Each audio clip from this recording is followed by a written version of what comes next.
अस्सलाम वालेकुम defence lovers.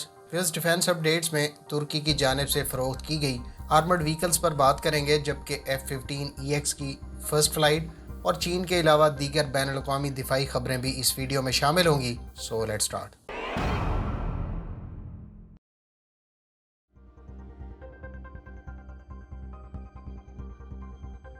Viewers, अल्हम्दुलिल्लाह आज पाकिस्तान ने कामयाबी से गजनवी मिसाइल का ट्रेनिंग लॉन्च टेस्ट सर अंजाम दिया। 290 किलोमीटर रेंज रखने वाले इस शॉर्ट रेंज बैलिस्टिक मिसाइल को पाकिस्तान की स्ट्रेटजिक फोर्स कमांड ने लॉन्च किया। व्यूअर्स, मेरे ख्याल से हालिया सीरीज ऑफ टेस्ट पाकिस्तान की जानिब से अमरीकी सैटेलाइट एंड नेविगेशन सिस्टम यानी GPS से चाइनीज सैटेलाइट और नेविगेशन सिस्टम यानी बेडू पर शिफ्ट होने के तनाजुर में कंडक्ट किए जा रहे हैं। दूसरी बड़ी वजह मिसाइल के एक्यूरेसी और दीगर पहलुओं की जांच पड़ताल भी हो सकती है, जो फौज में मिसाइल के इंडक्ट होने के बाद 12 दफ़ा सर अंजाम दिए जाते हैं। अगर तो ये मिसाइल टेस्ट सैटेलाइट और नेविगेशन सिस्टम पर शिफ्टिंग को लेकर एक्यूरेसी जांचने के तनाजुर में हुए तो आने वाले अरसे में हम मजीद टेस्ट की तवक्को भी कर सकते हैं। याद रहे कि इससे पहले इस मिसाइल की ट्रेनिंग लॉन्च जनवरी 2020 में कंडक्ट की गई थी।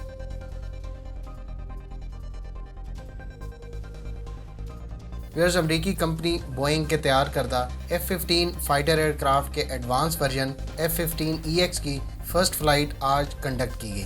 पहले 2 एयरक्राफ्ट इस साल के पहले क्वार्टर में अमरीकी एयरफोर्स के हवाले किए जाने के इम्कान है। याद रहे कि गुज़श्ता बरस जुलाई में अमरीकी एयरफोर्स ने बोइंग को तकरीबन $23 अरब का कॉन्ट्रैक्ट अवार्ड किया था। इस कॉन्ट्रैक्ट के तहत अमरीकी एयरफोर्स टोटल 144 F-15EX खरीदने का इरादा रखती है, जिसमें से 8 एयरक्राफ्ट इस साल और बाकी अगले 5 सालों में डिलीवर होने हैं। नए वर्जन में fly by wire flight control system, नई डिजिटल कॉकपिट, मॉडर्न ईसा रेडार और वर्ल्ड फास्टेस्ट मिशन कंप्यूटर शामिल हैं। बोइंग के मुताबिक F-15EX अब तक का मोस्ट एडवांस वर्जन है। इसमें ईगल पैसिव एक्टिव वार्निंग और सर्वाइवेबिलिटी सिस्टम के अलावा इलेक्ट्रॉनिक वारफेयर सिस्टम मौजूद है, जिससे इस एयरक्राफ्ट की अफादियत और ऑपरेटर की सर्वाइवेबिलिटी में इजाफा होगा। ताहम नाक़दीन F-15EX पर यह कहकर एतराज़ कर रहे हैं कि स्टेल्थ एयरक्राफ्ट और 5th जनरेशन तैयारों के दौर में F-15EX अगले 10 साल में नाकारा तस्वुर होगा, गो कि इसकी लाइफ एक्सपेक्टेंसी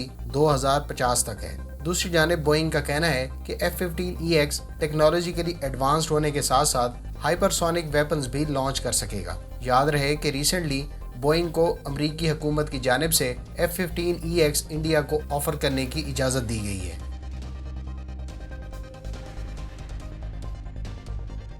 व्यूअर्स, तुर्की ने $47.6 मिलियन की डील के तहत 2 टाइप्स की आर्मर्ड पर्सनल कैरियर यानी बख्तरबंद गाड़ियों की फ़रोख्त का ऐलान किया है। इन 2 व्हीकल्स में से एक हाइजर जबकि दूसरी एटिस व्हीकल है।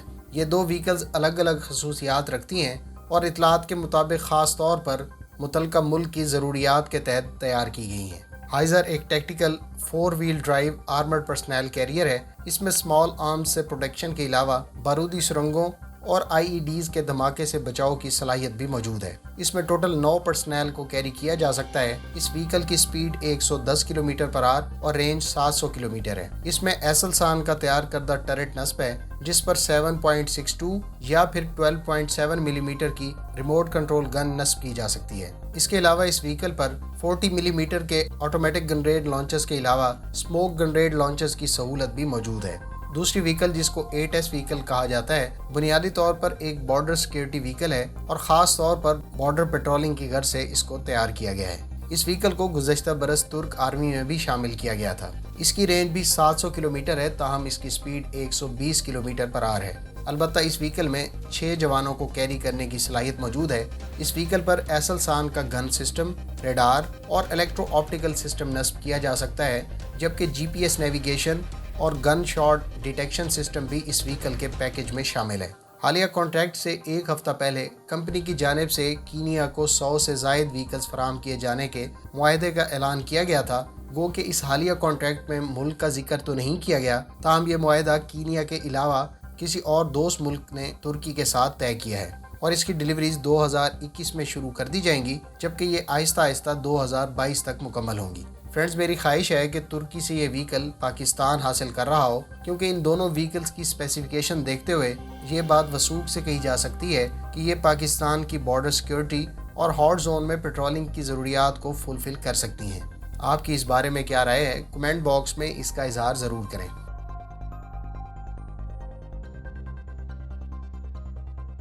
Chinese People's Liberation Army Xinjiang military command نے ریسنٹلی ٹائپ 15 لائٹ ٹینک کو اپنے فلیٹ میں شامل کیا ہے۔ اس سے پہلے پہاڑی علاقوں میں استعمال کیے جانے والے اس لائٹ ٹینک کو تبت ملٹری کمانڈ میں استعمال کیا جا رہا ہے۔ سنکیانگ ملٹری کمانڈ میں شمولیت کے فوراً بعد ریجمنٹ نے اس ٹینک کو 4300 میٹر اونچے برفانی علاقوں میں بھیج دیا ہے تاکہ یہ ٹینک جلد کامبیٹ صلاحیت حاصل کر سکے۔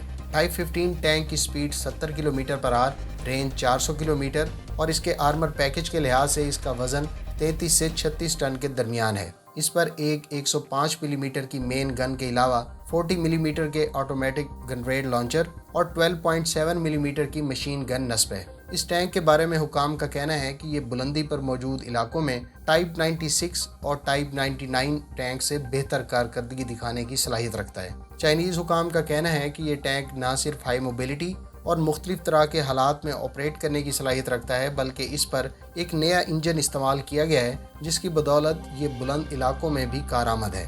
اس کے علاوہ اس ٹینک پر نہ صرف نیا آرمر بلکہ اسٹیلتھ ٹیکنالوجیز کا استعمال کیا گیا ہے جس سے اس ٹینک کی پروٹیکشن پہلے سے کہیں بہتر اور وزن ہلکا ہے۔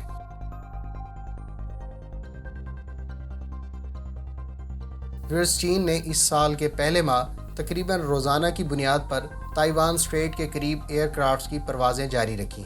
ماہرین کے مطابق تائیوان کی جانب سے آزادی کی باتوں کو لے کر نہ صرف چین اس طرح کے کسی اقدام کے لیے باتوں کی حد تک سنگین نتائج کی بات کر رہا ہے بلکہ اپنے ایئر کرافٹس کی پیٹرولنگ کے ذریعے سے تائیوان کو ایک واضح پیغام دیا گیا ہے۔ مثال کے طور پر صرف اتوار کے روز ہی چائنیز ایئر فورس کے ایئر کرافٹ 3 مرتبہ تائیوان کے جنوب مغربی ایئر ڈیفنس زون میں داخل ہوئے۔ امریکن نیوی نے اپنے فلیٹ میں موجود MH-60 ہیلی کاپٹرز کو ریپلیس کرنے کے لیے کوششیں شروع کر دی ہیں۔ نیول ایئر سسٹم کمانڈ نے فیوچر ورٹیکل لفٹ میری ٹائم اسٹرائک رول کے لیے ریکویسٹ فار انفارمیشن جاری کر دیا ہے۔ ریکویسٹ فار انفارمیشن میں جو مشن سینیریو مینشن کیے گئے ہیں اس کے تحت اس پلیٹ فارم میں انٹیلیجنس، سرویلنس، ریکانیسنس اور ٹارگیٹنگ کے علاوہ surface warfare, anti submarine warfare, special operation force support, command and control, logistic اور مائن کاؤنٹر میئر صلاحیتیں شامل ہیں۔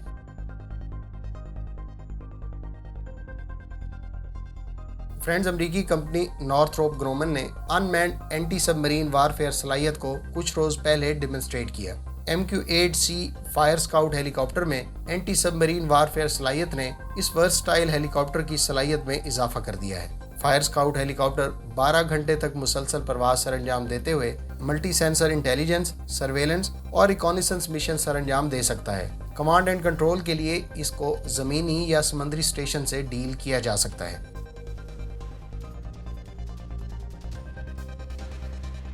فرینڈز، اطلاعات کے مطابق انڈیا اس سال S-400 ایئر ڈیفنس سسٹم کی پہلی ریجمنٹ ریسیو کر لے گا۔ روس کے ایک اعلیٰ عہدیدار نے یہ بات آج انڈیا میں کہی۔ ان کا کہنا تھا کہ انڈیا کو S-400 سسٹم کی ڈلیوری شیڈیول کے مطابق ہوں گی اور پہلی ریجمنٹ اس سال کے آخر تک ڈلیور کر دی جائے گی۔